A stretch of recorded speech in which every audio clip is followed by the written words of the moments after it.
भले ही मैं देश की सेवा में मर जाऊं, मुझे इस पर गर्व होगा, मेरे खून की हर बूंद इस देश के विकास और इसे मजबूत बनाने में योगदान देगी। जी हाँ, आज हम बात करने वाले हैं आयरन लेडी के नाम से जाने जाने वाली इंदिरा गांधी के बारे में।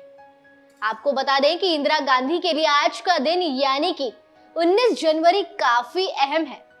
भारतीय राजनीति के इतिहास में 19 जनवरी खास जगह रखती है। आप लोगों को पता है कि 1966 में आज ही के दिन देश को पहली महिला प्रधानमंत्री मिली थी। दरअसल 11 जनवरी 1966 को ताशकंद समझौते की रात प्रधानमंत्री लाल बहादुर शास्त्री का निधन हो गया। दूसरी तरफ कांग्रेस में नेता चुनने की लड़ाई शुरू हुई और 7 दिन तक इस जद्दोजहद को चलाया गया। इसके बाद इंदिरा गांधी के नाम पर मोहर लगा दी गई। किस्सा ये भी इंदिरा गांधी को लेकर काफी चर्चित है कि मोरारजी देसाई कभी भी इंदिरा को नेहरू का उत्तराधिकारी नहीं मानते थे। देसाई ने उन्हें लिटिल गर्ल कहकर खारिज कर दिया था। लाल बहादुर शास्त्री के निधन के बाद सवाल उठने लगा कि देश का अगला प्रधानमंत्री कौन होगा। तो इस रेस में कई बड़े बड़े नेताओं के नाम सामने आए, लेकिन उन सभी नेताओं को पीछे छोड़कर इंदिरा गांधी देश की पहली महिला प्रधानमंत्री बनी। इंदिरा गांधी ने 19 जनवरी 1966 को प्रधानमंत्री पद की शपथ ली थी। इसके बाद इंदिरा लगातार 3 कार्यकाल तक प्रधानमंत्री रही। 1980 में वो चौथी बार प्रधानमंत्री बनी और 31 अक्टूबर 1984 को अपनी हत्या के दिन तक देश की प्रधानमंत्री रही। इंदिरा का जन्म 19 नवंबर को 1917 को इलाहाबाद में हुआ। इंदिरा गांधी आजाद भारत की पहली महिला थी जिन्होंने सरकार बनाई और पूरे भारत का नेतृत्व बखूबी किया। पता है हैरान करने वाली बात क्या है कि इंदिरा ने केवल 11 साल की उम्र में ही ब्रिटिश शासन के खिलाफ बच्चों की एक छोटी सी सेना बना ली थी।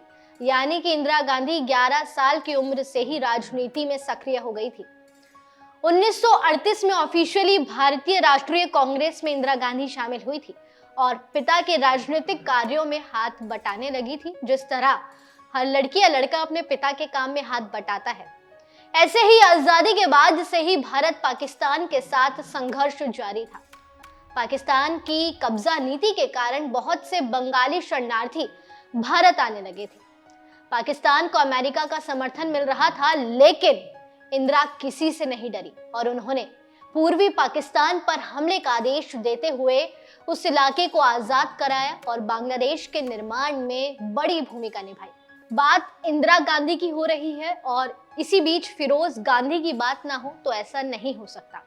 पूर्व प्रधानमंत्री इंदिरा गांधी के पति और देश के पहले प्रधानमंत्री जवाहरलाल नेहरू के दामाद होने से पहले फिरोज गांधी स्वतंत्रता संग्राम के बड़े सेनानी रहे हैं। पेशे से पत्रकार रहे फिरोज गांधी आजादी के बाद रायबरेली से चुनाव लड़े और जीत भी गए और इसके बाद उन्हें संसद में पहुंचा दिया गया। कहा जाता है कि लोकतांत्रिक मूल्यों और संघवाद का पक्ष लेने वाले फिरोज गांधी को इंदिरा गांधी का सत्तावादी रवैया कभी भी पसंद नहीं आता था, लेकिन इन दोनों की प्रेम कहानी भी काफी मशहूर थी। तो आज का दिन इंदिरा गांधी के लिए काफी अहम था। तो इसी बीच हमने सोचा क्यों ना आपको इंदिरा गांधी की जिंदगी से जुड़े कुछ किस्से सुनाएं। आपको ये किस्सा कैसा लगा वे कमेंट सेक्शन में जरूर बताएं और ऐसे ही किस्से और कहानियों के लिए जुड़े रहिए न्यूज़ बुक के साथ।